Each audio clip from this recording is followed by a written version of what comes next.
औज़ुबिल्लाहि बिस्मिल्लाहिर्रहमानिर्रहीम। सबसे पहले तो नए आने वाले नाजरीन से गुजारिश है कि मेरे रेड बटन को पुश करके मेरे चैनल को सब्सक्राइब करें और साथ लगे बेल आइकन को दबा के ऑल नोटिफिकेशन को ऑन कर दें ताकि मेरी हर नई आने वाली वीडियो का नोटिफिकेशन आपको बर वक्त मिल सके।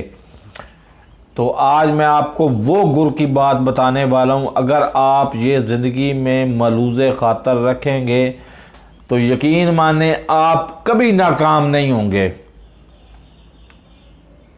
अगर उस जानवर के अंदर अकल ना हो और चार टांगे हों तो उसको कहते हैं गधा, और टांगे भी उसकी दो हों, आंखें भी उसकी दो हो, मुंह भी दो एक हो, और उसके अंदर अकल ना हो तो उसको कहते हैं जट। अगर ये दो बातें आप अपने मद्देनज़र रखेंगे पूरी ज़िंदगी तो इंशाल्लाह आप कभी नाकाम नहीं होंगे। मेरे चैनल को सब्सक्राइब करें और मेरी वीडियो को ज़्यादा से ज़्यादा लाइक करें और ज़्यादा से ज़्यादा लोगों में शेयर करें। अल्लाह हाफ़िज़।